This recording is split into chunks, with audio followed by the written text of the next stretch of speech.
Yep, another month down, another month I still didn't figure out where to put all this stuff. But hey, let's talk about those additions to the library for the month of March.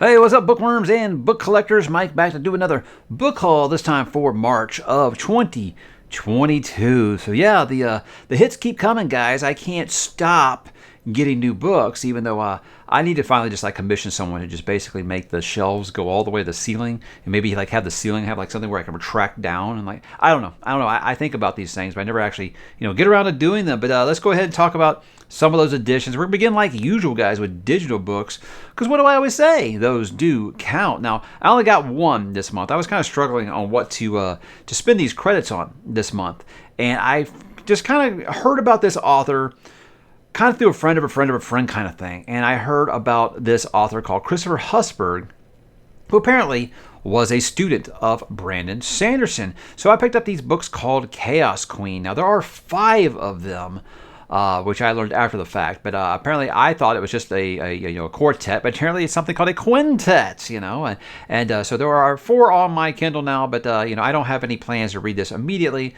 so that's okay. But a series I had heard briefly about in the past, had no idea about the Brandon Sanderson connection, but I do see now why he's got Brandon Sanderson putting a blurb on some of the front covers of those books. So it's always good, when the teacher remembers the student, right? So I think that's really cool. I think the comparison I heard a lot was Brian McClellan, which I also believe was a student of Brandon Sanderson. So the Sanderson, it's like the coaching tree, like Bill Parcells' coaching tree, or Bill Parcells, or if you're really kind of that old like me, then think more about like Belichick, like his coaching tree. That's kind of what I'm thinking about. And I realize now that probably none of you guys are sports fans. So we'll just go ahead and move along to physical purchases that I went ahead personally and picked up this month. Just a couple. I had to go ahead and get this collection of The Expanse short stories. Now, this is everything that The Expanse has left that has not been on hardcover yet. So I got the whole series on hardcover now, guys. I have to say, congratulations to Orbit.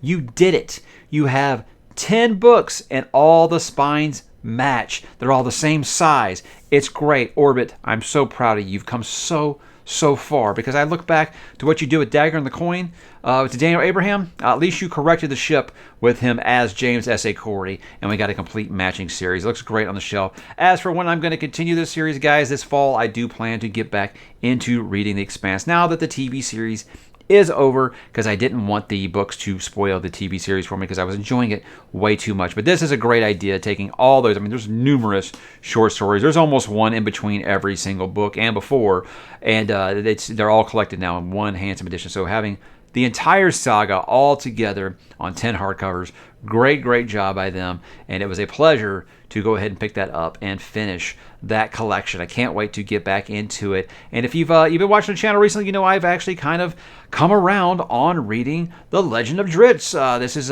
Forgotten Realms. And the thing with this, guys, is everyone told me that if you don't like the first 2 trilogies in that series, it might not be for you. So I went ahead and said, you know what? I've already got Dark Elf. I'll go ahead and pick up Icewind Dale, which is the second trilogy. I love the way he does that. I love the way that they're 3 or 4 book arcs.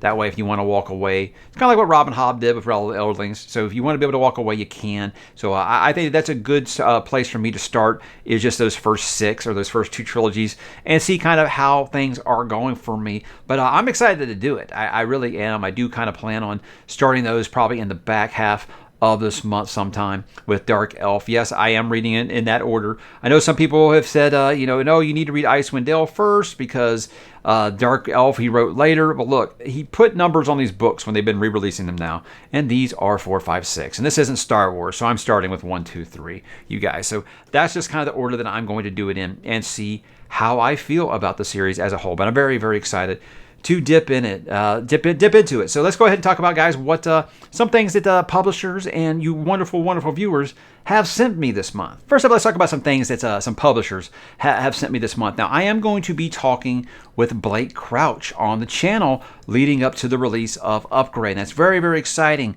to me. So I've been speaking with his publicist, Diana, back and forth, and while we try to get all those dates nailed down, I've never spoke with an author, apparently, that's this big time, guys, that has a publicist trying to schedule all these things out. I feel like I've talked to some big authors on this channel, don't get me wrong, but I mean, this is the first time I've got one that is always this high on like New York Times bestsellers list and stuff. So this is a big deal for me personally. And the fact that it's Blake Crouch, one of my favorite modern authors, that's just even more exciting. But she went ahead and she sent me the arc, the official, arc of Upgrade, which I already finished. And guys, I will tell you right now, it's excellent, but I can't say much more than that. But I can't wait to talk to you guys about it in July, and I can't wait to speak to Mr. Crouch himself. And Diana has been a pleasure to work with. Very, very nice lady. And yeah, guys, I want to talk to you guys about this, but I can't. You know, that's the thing is everybody's like, oh, Cry Me a River, you get to read these books early. Not being able to talk with them sucks, man. It sucks. It really does, because I really do. Obviously, this channel I started on conversation, not being able to talk to people about it.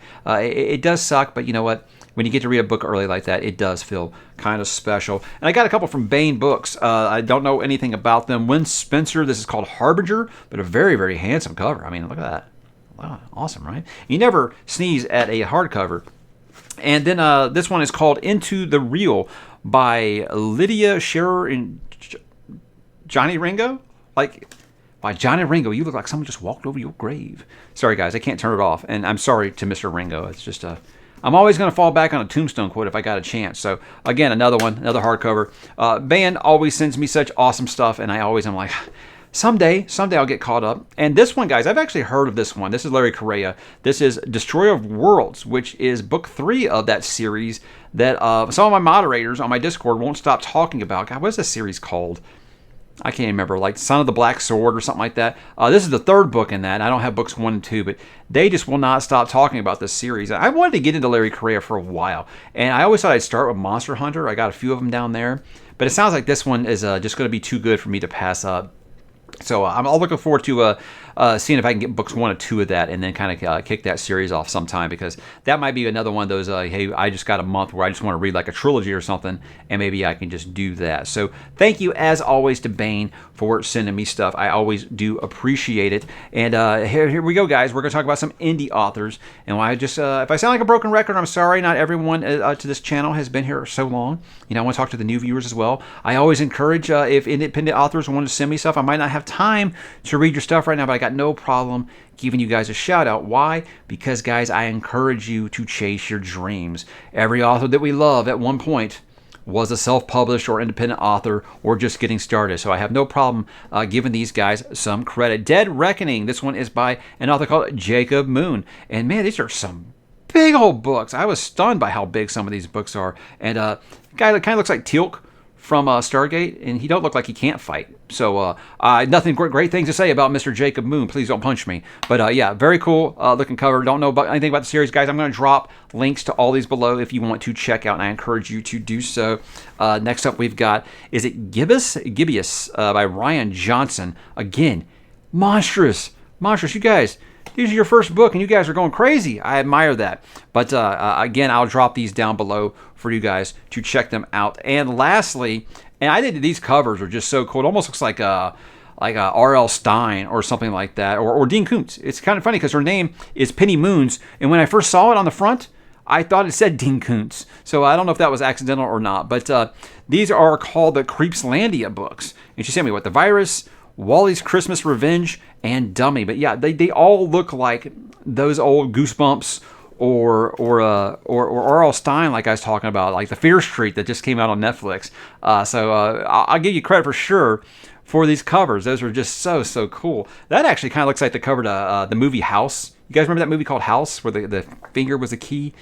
Anyway, so I'm sure that maybe some of these things are an influence, and if not, Miss Moons, I do appreciate you send these to me. And guys, again, check out the links below and give these guys some good reads love if you can. And that's something that came from some viewers. Now, this first one I presume is from a viewer. It came with no name, but a name I heard a lot recently was Frederick Backman. On my server, a lot of people were reading a man called Ove. I don't know. Is it Ove? I don't know. I'm not really sure. I presume it was Ove. But a lot of people have been talking about this. I haven't actually heard of Anxious People. But like I said, I've heard about this author a lot recently. And both of these showed up to me this month with no name attached. So if it was you, thank you so much. If you wish to remain anonymous, that's absolutely fine. I appreciate it just the same. If you would like me to give you credit and a proper thank you, please drop me a message on TikTok, on Instagram, anything out there, or just drop a comment down below or something. I have no problem giving you my thanks. So I do appreciate it very much. And this one this is from Matthew. He sent me a bunch of Star Wars stuff recently. He said with this one, he wants to send me something not Star Wars, one of his favorite books of all time, which is Ready Player One. And guys, I love this book. I know it's a big running joke with Moyd about how much he hates this book over on Media Death Cult, but I really did enjoy this one quite a bit. I will admit, yeah, guys, all you're doing is just tugging on that nostalgia feels, but you know what? I'm of that generation. It's very easy to get my attention with stuff like that. So much so that I was super disappointed with that movie because I didn't feel like I followed this book very much. But yeah, anyone who grew up in the 80s is going to have a great time with this book. Did not read the sequel just because I didn't want to ruin it. I heard that it ruined a lot of things about this book. And I just said, you know what? I'm just going to kind of enjoy this as a one-off. But I do appreciate it, sir. This is a great, great book that I did not actually own yet. I still only had it on digital, which is where I read it the first time. But yeah, awesome book, guys. If you guys haven't read it yet, I highly recommend it, especially if you are a Gen Xer and you grew up watching all those 1980s movies. This one, yeah, I think you'll find at least one or two things that you do really, really enjoy. And I've actually learned some things since then, like about Dungeons and Dragons and stuff that makes sense in retrospect. So thank you very much. This one is from Joseph, who keeps sending me lovely Lovecraft stuff. I think he sent me Call of Cthulhu before like this, the big picture book, but this is At the Mountains of Madness. And guys, the artwork in here is just divine. I mean, it's just amazing.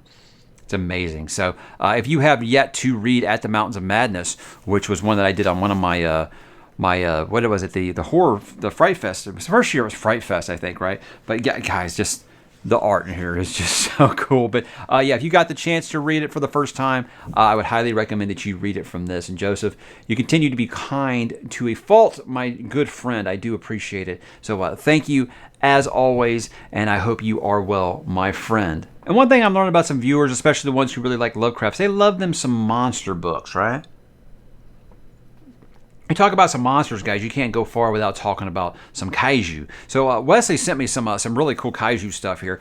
This is the Kaiju Survival Guide, which is just such a neat idea. I had the zombie survival guide at one point, but this is just such cool stuff, man.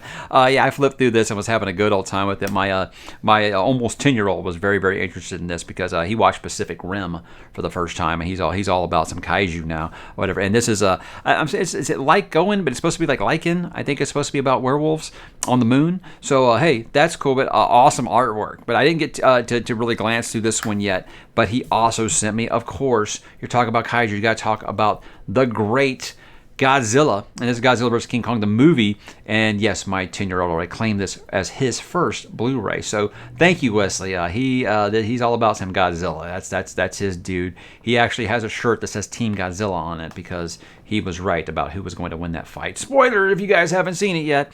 But, it's one of those movies I think that, yeah, is it winning any awards for writing? No. But if you understand, guys, is with a movie like this, we just want to see the monsters fight. We don't care about all the other stuff. The story, whatever. Let's just see some punching. And this movie has the punching. It gets straight to the punching. And I do appreciate it, Wesley. I love me some monster movies. And I think back to the times when I'm watching them old, guy in the rubber suit ripping paper mache buildings and stuff. And my kids, their first experience with Godzilla is seeing these movies. So jealous. That's one regard where I'm like, yeah, Gen X didn't have it better than you guys do, right? So I do appreciate that, Wesley. It's really, really great. And next up, guys, a couple big ones here.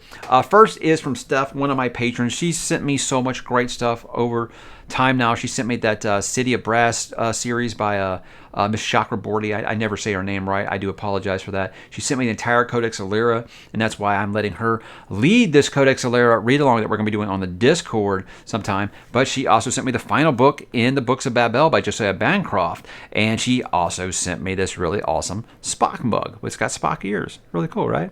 Right? So, Steph knows where my heart lies, and I hope that she does live long and prosper. And I can't wait to read Codex Alera with you, my dear. So I do appreciate that as always. And last up, guys, I do want to talk about my guy Medic, who has been sending me such great stuff over the years. A person that I would say that, even though I feel like I will never most likely meet any of these friendships that I've developed off of Discord and running this channel, Medic has got to be one of those kindest, selfless people I've ever met. He sends people stuff on the Discord stuff all the time without ever asking for anything in return. Just an all-around great, genuine guy. And I thought that even before he sent me ridiculously overpriced stuff. He did send me Sandman, the Omnibus, the hardcover, Volume 1, back for Christmas. And this month he sent me Volume 2. And guys, these are the most beautiful collections that you can imagine. And I won't lie, I have kind of hovered over the buy button on Amazon a few times. They're still super expensive, but I've never been able to quite make the plunge. But apparently Medic finds it easy to do so. So, sir, I cannot explain how my jaw just hits the floor when I see stuff like this. I do appreciate it. And guys, if you haven't read Sandman, do I really need to tell you why this series is just amazing? I mean, when people ask me, have you read Neil Gaiman? I'm like, oh, I read Sandman, and I feel like that's what matters, really. But yeah, this series, I would love to continue rereading this before the Netflix series comes out. And now, thanks to Medic, I don't have to just stick to the digital version that I was starting my reread on, and I can read these beautiful collected versions. Starting very, very soon. So I got to get me Volume 3. I was looking at it the other day, and I think, oh man, that's the most expensive one. So I think I'm going to try to get that before Medic goes crazy and tries to buy it for me, because I can't expect anyone to do that for me, 3 times. But Medic, thank you so much. I do really appreciate this, and I cannot wait to dive back in. And I hope you are well, my friend. We will talk very, very soon. He's going to be joining us on Codex Alera. Yeah, he sends me this awesome omnibus of Sandman, and I sent him some paperbacks of Codex Alera. Just what can you do, right? So guys, that was my month. Did you guys pick up anything new in the month of March? Drop in the comments and let me know what you got, and I will talk to you guys there.